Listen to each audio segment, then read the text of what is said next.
Donna Schwartz here live at NAMM 2023. I'm here with the Everything Saxophone podcast, and we are sponsored by Rovner Products right across the way. I am so happy to be at the Bari booth over here. I'm with Ron van Ostenbridge, and I just met him at one of the other booths, and I came along. I wanted to talk to him. There's a whole bunch of things here that many of you may not be aware about that Bari has done, some very interesting things. So without further ado, Ron, welcome to the Everything Saxophone podcast. Thank you.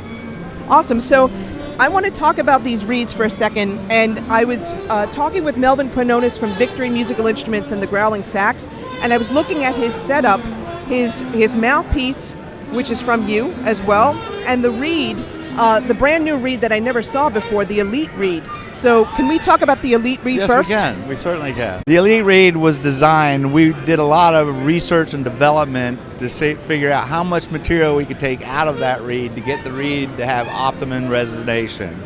When we were done, it was a beautiful sounding reed. It resonated better than the rest of our line of reeds, but the hole it left was not aesthetically appeasing. So in the hole, we decided to make it look better. We tried a few different things, and we finally came out and we decided to put a Swarovski crystal in it to up it. It is our top of the line reed. It is one of the only items that we have MAP pricing on, and it's just a great reed. It resonates well, and actually, as much as I hate to admit it, the Swarovski crystal is just aesthetically appeasing. It doesn't play any different with or without it, but it is a very good resonating reed. And it is very pretty looking, and actually, just the fact that it's like this beautiful red. Does it just come in the red color? Yes. Okay, it's a beautiful looking reed, and I know Melvin is a great player, and he's using that. Now I've used Bari reeds. I had Bari reeds. Oh my gosh, I think since the year 2000 at least. I remember we were using them, and at the time, you know, that was really, if I remember, that may have been the only synthetic reed around, I think. It was the very first synthetic reed on the market since 1952. Oh, I didn't even know since 1952. That I didn't know, but I knew, you know, we were looking at, me and my mentor were looking into them, and we were playing them. We were playing the Bari hards, and it did feel hard on your lip. I remember that. I actually still have some of them. I hoard, so I still have some of them. I remember it was pretty hard on the lip, but the great thing about a synthetic reed is that you didn't have to worry about wetting it, you didn't have to worry about trimming it, all that other kind of stuff. So, you know, that was great. But just looking at all the stuff that you have right here, I mean, that was the original. Now you've got all these other reeds. So we've talked about the Elite. Yes. Okay, now the Eco really piqued my interest. The Eco reed is our newest reed, and it's a reed that we decided we wanted to do something also to help the planet. And so we designed this reed to be made out of 100% recycled material. So this reed is strictly recycled material. There's no new material used. We're trying to prevent more from going into the landfills. That's great. So we're doing our best to help that out. And our Eco reed turned out to be the warmest playing reed we have, and people that want a warm sound love it. The only thing with the recycled material, it plays, and it's very slight, a little bit softer than our strength. So a medium on a Eco reed would be a little bit closer to a medium soft on our other lines of reeds. Okay, so can you compare that to, let's say, like a Van Doren? This way people have a point of reference. Yes. Like a medium soft Eco reed would be equivalent to a 1.5 to a 2. Got it. And so a medium would be more like between a 2 and a 2.5. 2.5. Yep. Got it. Okay, that's good. That's important to know because I know reed strengths. A lot of people don't know how to equate reed strengths when it comes to synthetics compared to your typical box of cane reeds. Yes, that is. And the part you talked about on your lip, that was a serious problem we had when we bought the company in 1994. Since then, we've changed the process of the reed, and the process is completely changed, and we've eliminated that because that was one of our biggest complaints when we bought the company originally. They loved the reed, but it made their bottom lip sore. It no longer does that, and it no longer will split your lip on top. So it's made from proprietary equipment we built in-house. So our reeds are made unlike anybody else's in the world. We could have went out and bought a reed machine that cuts the reeds, and we feel we're no different than anybody else if we're using the same type of equipment. luckily my partner is a engineering guru, and he builds all of our own equipment in-house that we process our saxophone mouthpieces as well as the reeds on. So you're welcome anytime to come visit. You can see the plant, and you can actually see how our reeds are made and our mouthpieces. So we do tours. We let the kids come in. Anybody that wants to come in, we open the doors to them. We're a very small outfit, so it makes it fun. We're in Palmetto, Florida. Oh, got it. Okay. Just about 35 miles south of Tampa. Got it. Awesome. All right, that's great to know. All right, so now let me ask this question. The Eco Reed runs maybe a pinch soft, so to speak. Just a little bit, pinch. Yep. All right, the Elite, you were saying, has a lot of resonance to it, so would you say that people that are playing more popular music, more, whether it's jazz or smooth jazz or rock or pop, would they be using the Elite? They could, absolutely. What we find is everybody plays them differently. Okay, so they can make them play to what they want to, it seems like. Sure. And the biggest advantage is that you mentioned it earlier is no more. You need not to moist it. If you're a double horn gig person, if you're up there playing a soprano and an alto, sometimes we have triple gig players where they're playing soprano, alto, and tenor. They can go to any horn at any time and pick it up, and the reed's ready to go. And I don't know if you could answer this because it's going to depend on where you live, but how long have you found, or have, like people like Claire Daly, who we've interviewed for the podcast, she's awesome. Do you know how long they've been able to play their reeds, like how long they last? We advertise them 200 to 1, but I've had people that have used the same reed through their whole high school, all 4 years. I've had people in college. If you play it a lot, we have a consultant on board, and he plays a lot. He gets about 6 months out of them. Got it. Okay. Wow. That's They're very durable. They won't break if you drop them. You can flip the tip of a reed, and it will not take it off. It will not hurt it. So they're very durable. We find the most troubling thing about the reed is if a student drops it on the mouthpiece. If the tip bends, then the reed's no good. Got it. And that happens much more than them wearing out. So sometimes we think they last too long. It's maybe not a good problem. All right. And they're great for marching bands. Yes, because the ambient temperature has no effect on them. The marching bands can come and go. So ambient temperature has no effect on it. So humidity also, right? Nothing. So you can pick them up and play. And you know what's interesting? You said about the tip too, because people think that synthetic reeds don't break. They can. I've done it. So yeah, but if you're saying like that tip is pretty durable, that's really important. Yep. Yeah, when we test them in the booth, we actually hold one and we'll flip with your finger as hard as you can on the tip, and it will not break or chip. Wow. Okay. You can't do that to a cane reed. No, certainly not. And let me ask you this question: are your reeds adjustable? Like, could someone use a ReedGeek on them? You can work them just like a cane reed. I believe if you can just get the right strength, it doesn't need it. But there are people that are going to work a reed no matter what, and you can work our reeds exactly like. I would highly recommend, if you're going to do it, to get the ReedGeek tool.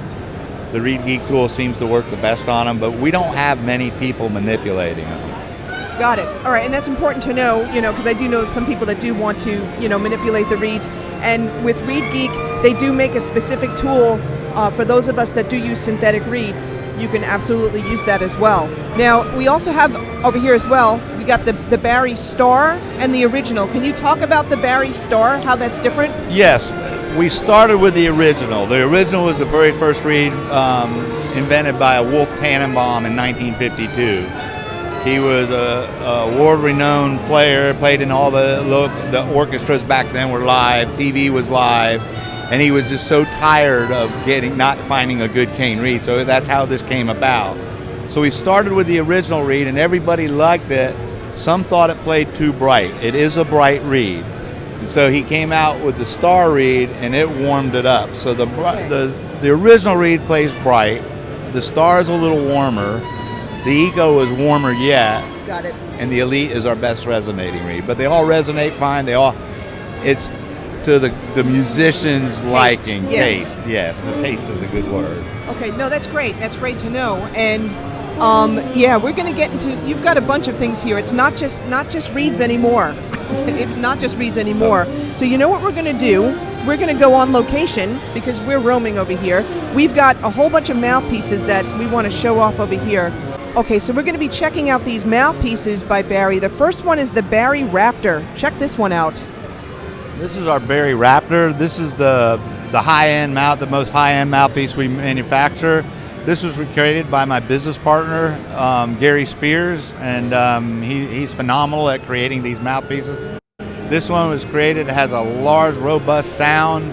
It can play in bands where you're not mic'd up to compete with the electric guitars. It's just a wide open mouthpiece, and this thing is doing very, very well. We make this mouthpiece in alto and tenor currently. We're looking at expanding the line down the road, and we also make it in a hard rubber. We have many, this is the hard rubber, and if you look at it close, you'll see that there's a Raptor I in the O. That's awesome. And this one was made because there's a lot of musicians that do not like to have metal in their mouth. And this plays very well.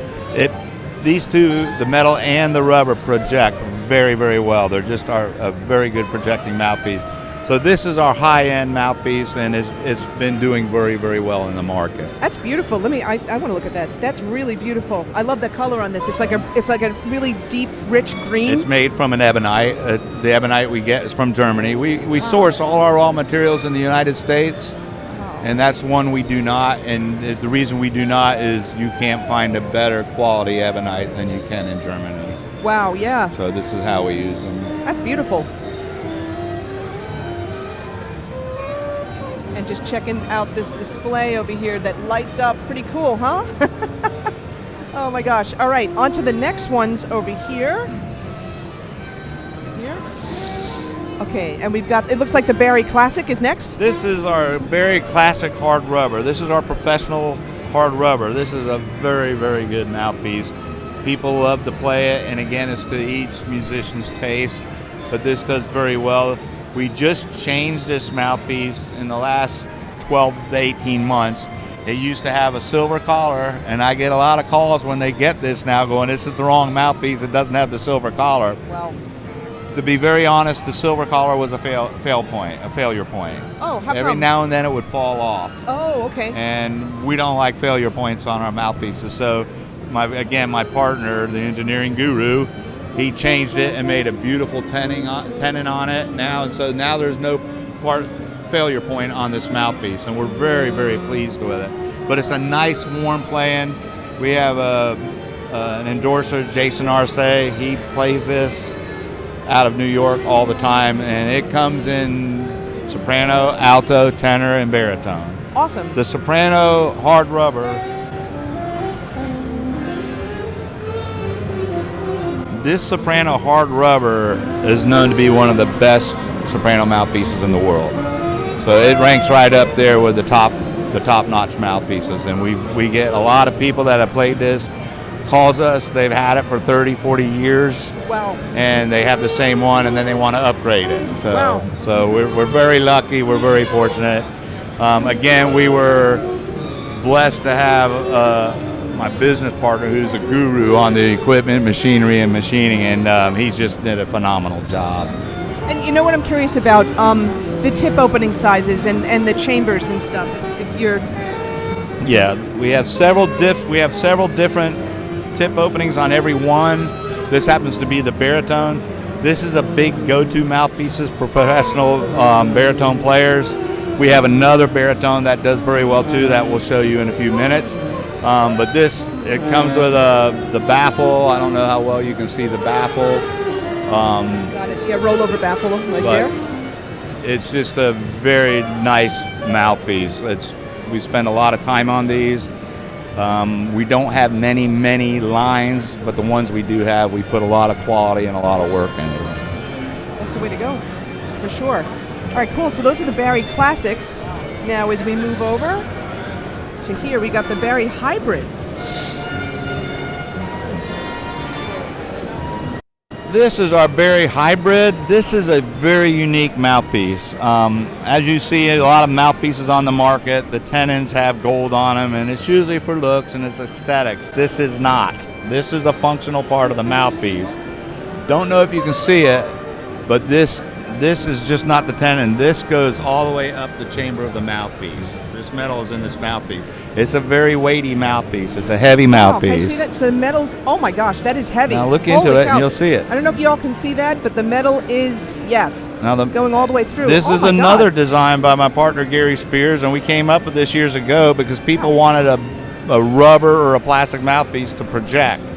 And they wanted it to project like a metal mouthpiece. So we ran the, like I said, this metal goes all the way up through the chamber. So this mouthpiece gives you the feel of a hard rubber, yet the projection of a metal.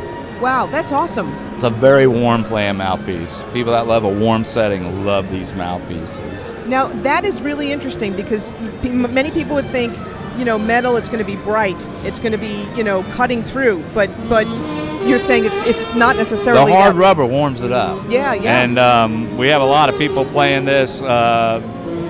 This is a unique mouthpiece. When we sell this mouthpiece, we were told by the person we bought the company from that if you can get a person to play something for 30 days, they won't go back.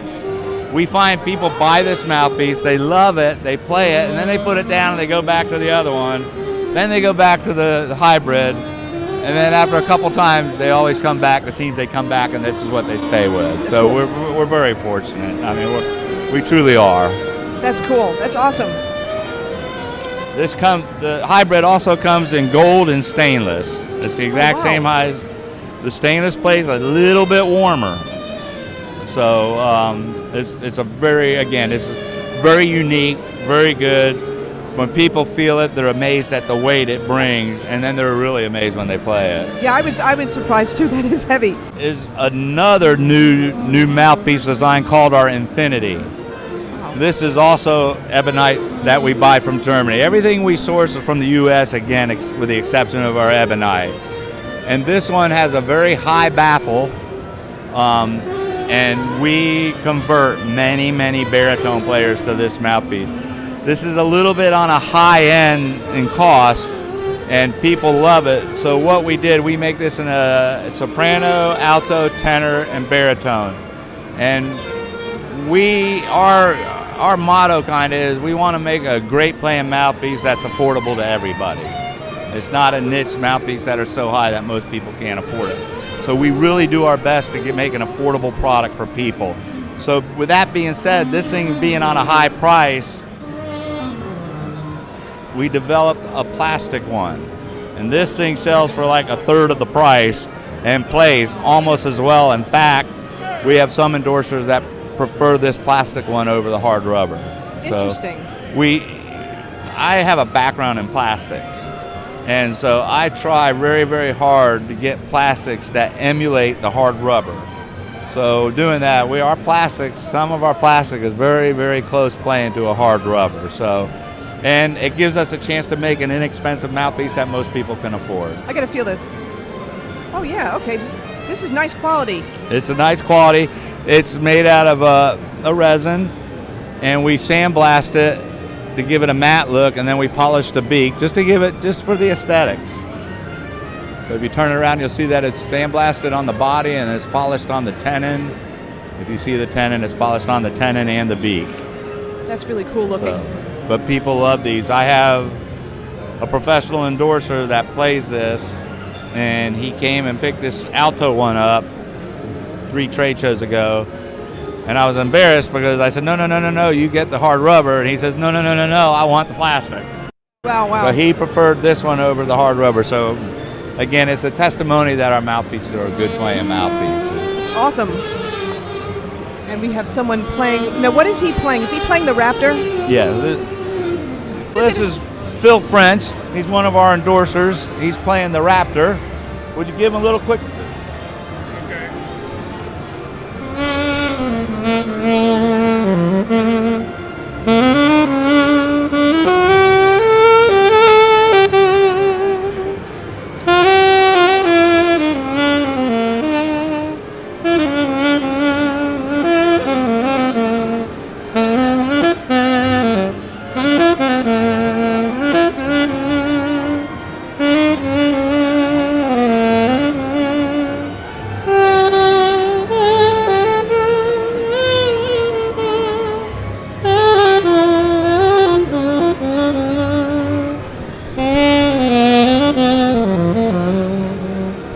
what made you pick the Raptor?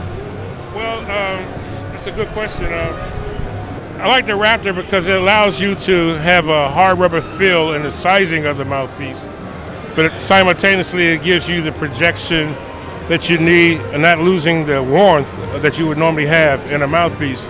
Yeah. A lot of times, there are a lot of mouthpieces out there that has the high baffle that will scream to the eighth heavens, but you lose the core sound, you lose the warmth.